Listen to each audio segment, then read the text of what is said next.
Bonjour et bienvenue à cette grande édition de la télévision rwandaise. Et tout de suite, voici les grands titres.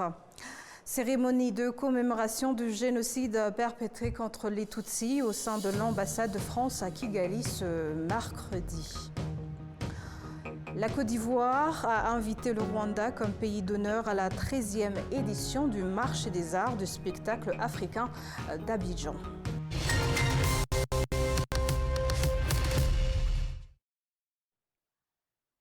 Bienvenue encore une fois à ce journal.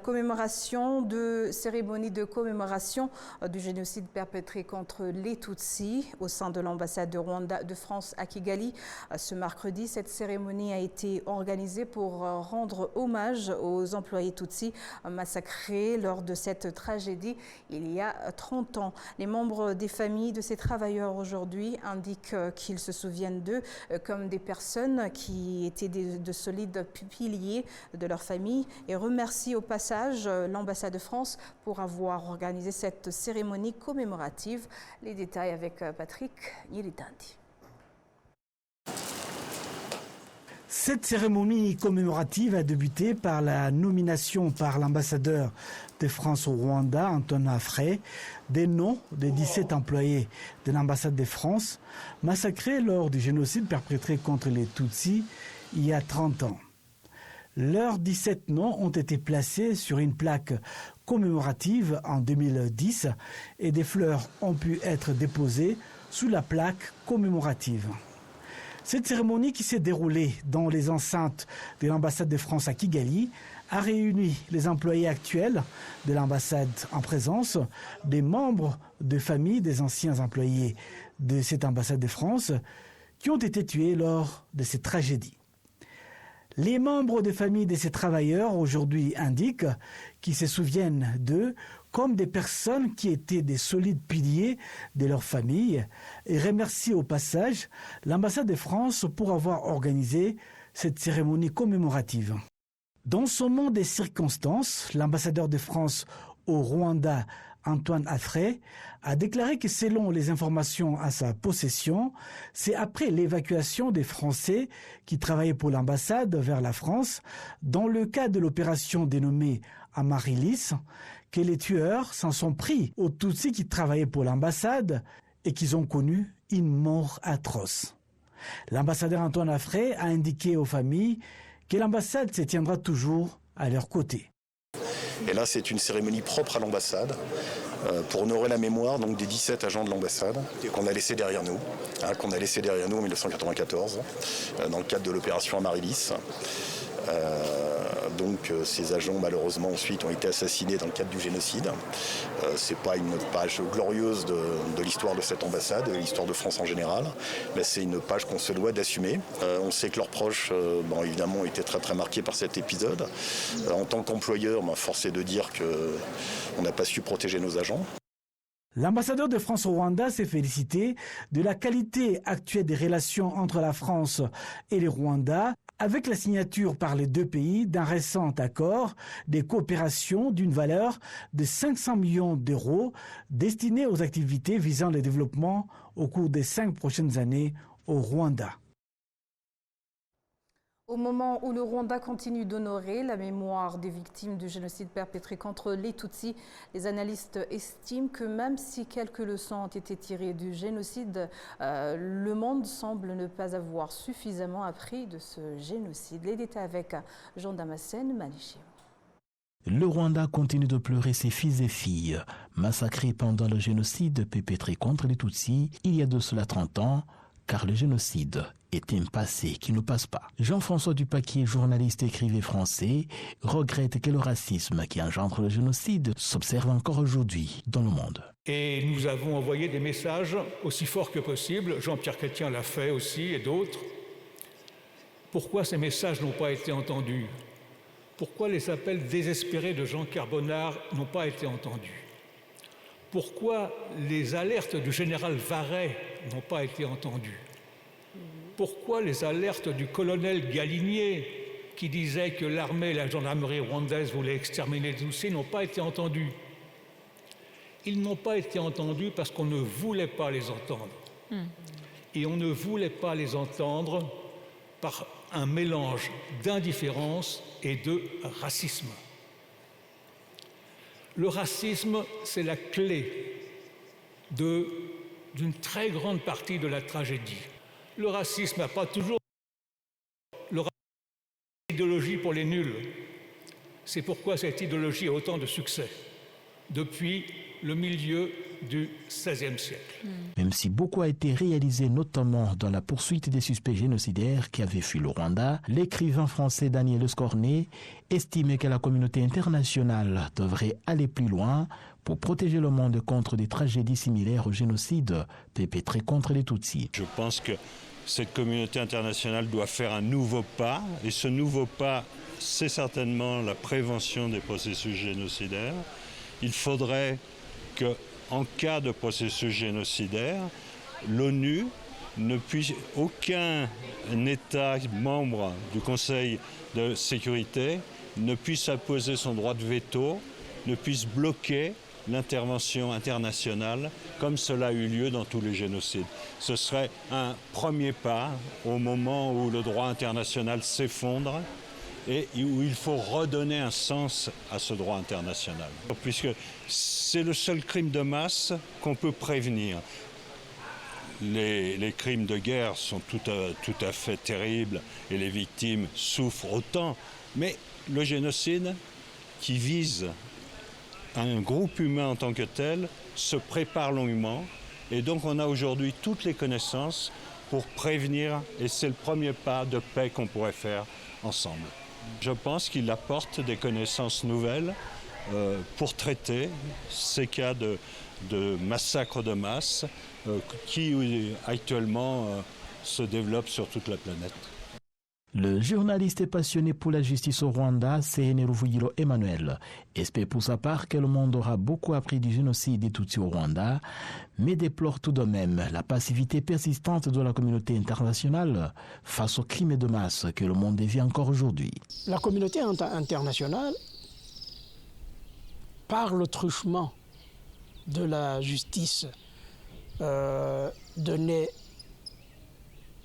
au génocide perpétré contre les Tutsis, a eu des leçons. A eu des leçons sur certains crimes, mais c'est comme si, encore une fois, elle a été sourde au regard de ce qui se passe, par exemple, en République démocratique du Congo. Après 1945, après le Nevahagen, après la Shoah,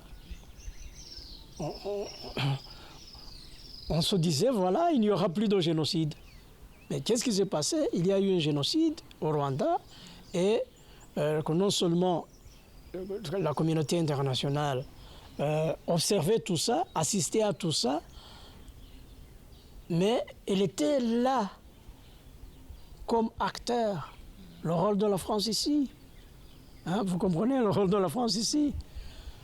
Même si pénalement, la France n'a pas été tenue responsable, mais officiellement, administrativement, elle est responsable et cela a été reconnu.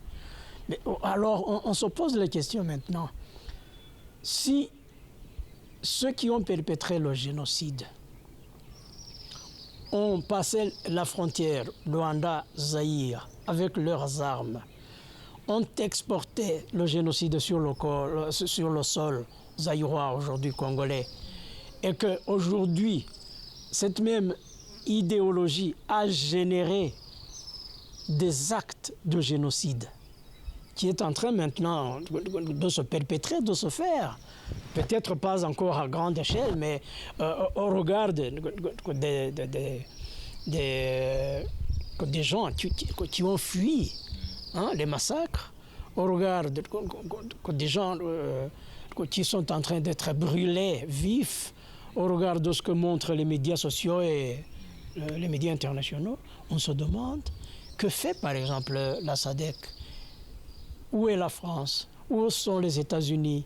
Où sont les grandes puissances dans tout cela pour venir et dire, voilà, le génocide, partout où ça s'est passé, ça commence par là et si on n'arrête pas, ça va arriver à un vrai génocide consommé.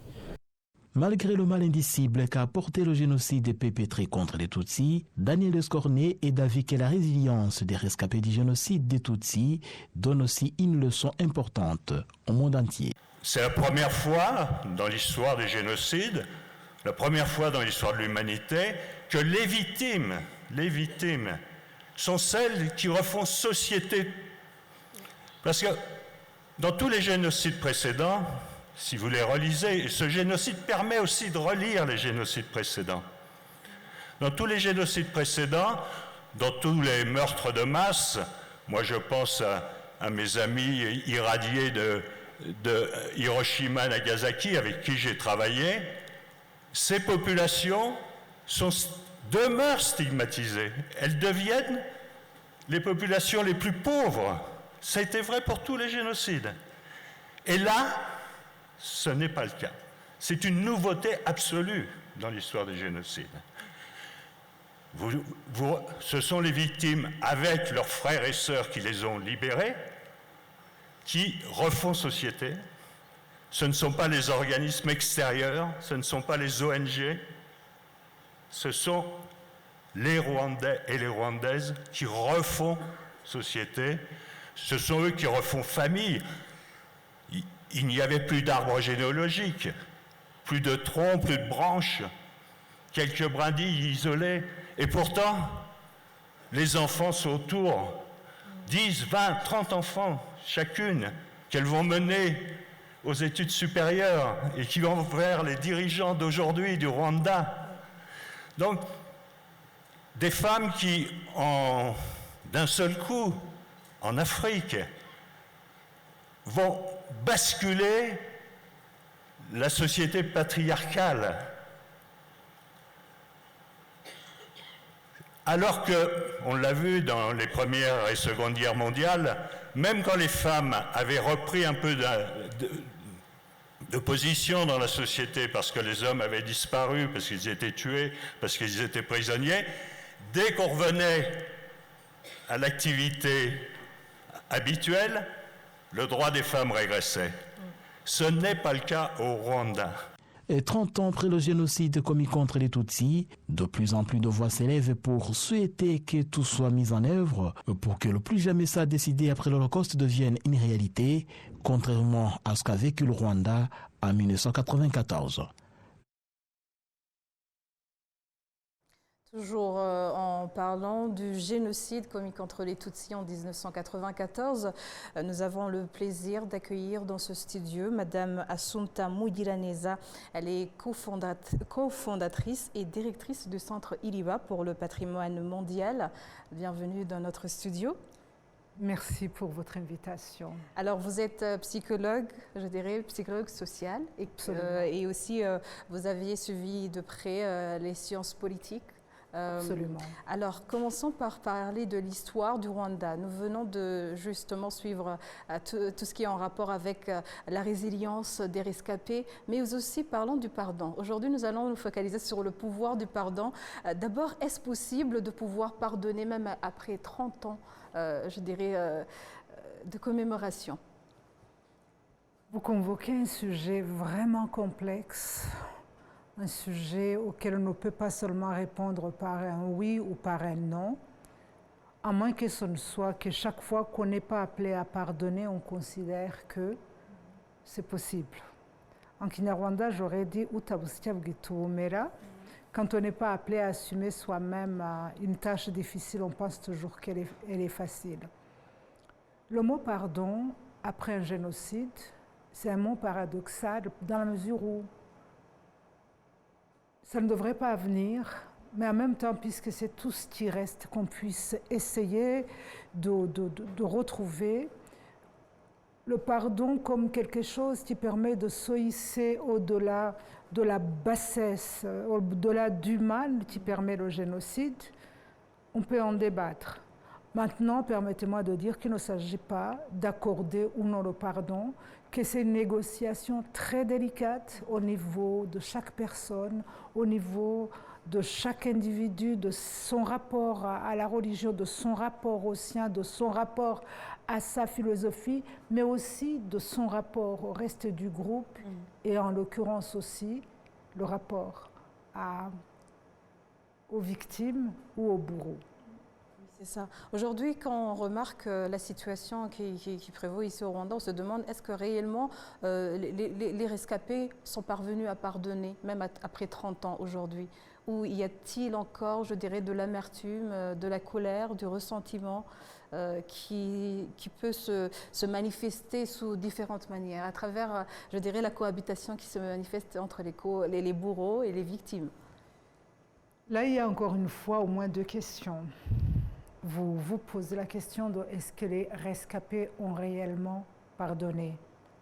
Et si on tournait la question autrement, qu'on dit est-ce que les coupables ont réellement demandé pardon?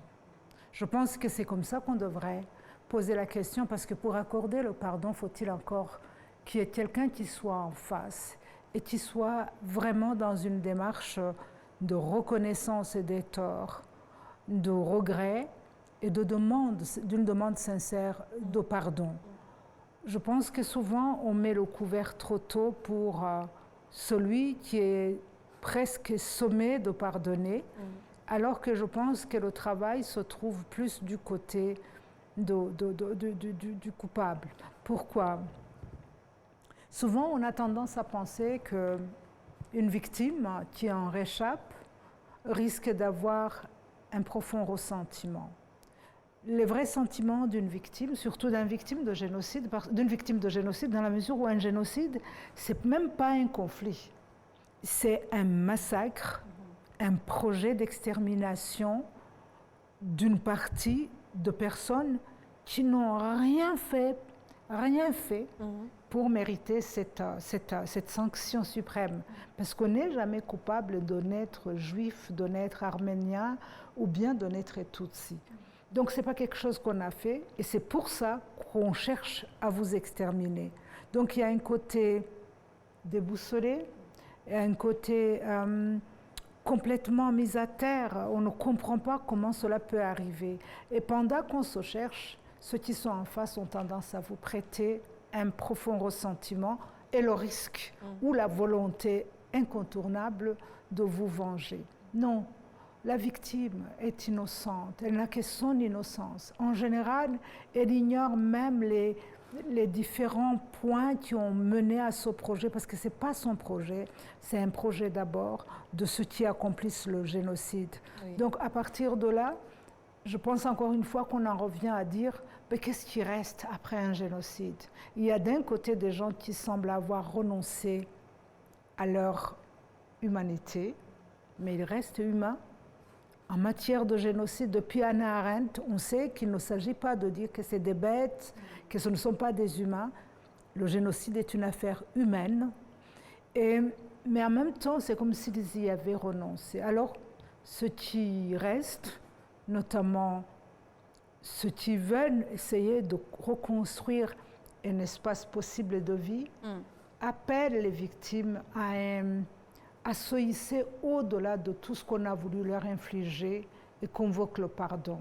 Mais c'est difficile de mesurer le pardon et il faut toujours rester dans une très grande humilité quand on évoque cela. C'est ça. Alors, il y a eu des appels au pardon, il y a eu, je dirais, une sensibilisation de la part de l'État pour pouvoir justement unir, unité et réconciliation entre les Rwandais. Mais après 30 ans, on remarque qu'il y a toujours du travail à faire, du travail à accomplir. Est-ce qu'on pourrait dire que le pardon, c'est un travail perpétuel ou bien il y a un temps où on se dit « oui, j'ai pardonné, je passe à autre chose » ? Alors, c'est comme la réconciliation, le pardon, c'est un long chemin on ne sait pas quand est-ce qu'il sera accompli. Ce qui est sûr, s'il n'y a pas le ressentiment, si une victime n'a pas envie d'en finir avec son bourreau, surtout pour Rwanda, plus de 90% des personnes ont été tuées par leurs proches, leurs voisins, leurs enseignants, leur famille parfois. Donc, Personne n'a jamais été tué par un inconnu, sauf dans de très rares cas. Donc, le ressentiment est là, mais il n'y a pas de projet de se venger. On a eu la chance de l'autre côté, c'est que l'arrêt du génocide n'a pas été commandité ni par les Nations Unies, ni par une force étrangère. L'arrêt du génocide a été possible grâce à une partie des Rwandais, c'est-à-dire le Front patriotique rwandais, qui avait dans ses fondements politiques retrouvé l'unité des Rwandais. Et donc pour retrouver cette unité, certes ils ont porté secours, assistance aux victimes du génocide, mais très vite aussi ils ont signifié qu'il ne s'agissait surtout pas de se venger. Et à partir de là, l'idée de devoir revivre ensemble a convoqué à la fois la question de va-t-on pardonner, doit-on pardonner, et un peu moins, allez-vous demander pardon, êtes-vous disposé vraiment à faire amende honorable. Idem pour la réconciliation, c'est un long processus qui peut se jouer au niveau global, macro. Et dans ce cas, c'est vrai que beaucoup de choses ont été mises en place pour qu'au niveau du pays, certains critères qui pourraient laisser voir l'idée d'une réconciliation, d'un pardon existent. Mais il y a le niveau méso. Moi, je pense qu'entre les établissements scolaires, entre les hôpitaux et centres de santé, entre certains corps de métier, il faudrait peut-être revenir sur ce qu'on a pu faire. De voir un médecin qui tue son infirmière ou l'inverse, de voir un prêtre qui tue ses paroissiens ou l'inverse, ça nous demande d'investir ces zones-là pour mener un travail de déconstruction des idéologies de la haine, pour revenir sur ce qui s'est passé et reconstituer les bases. Alors, quelles sont, je dirais, les conditions pour pouvoir pardonner, atteindre, je dirais, cette étape? Pour penser le pardon, je vais employer souvent le terme de penser, comme le dirait encore une fois Hannah Arendt, mais aussi penser dans le sens peut-être de quelqu'un qui s'appelait Hans Meyer, et qui, c'était un juif. Et à la fin, il ne supportait plus les sonorités germaniques. Il a changé de nom, il s'est appelé Jean Améry jusqu'à sa mort. Et il avait écrit un essai pour penser l'impardonnable. Et le fait de penser le pardon est un exercice très compliqué auquel on doit prendre le temps de s'atteler. Lorsqu'on accepte de s'y atteler, il ne faut pas qu'on soit en train de fuir. Quand on fuit la machette, le gourdin, ce n'est pas le moment de penser le pardon.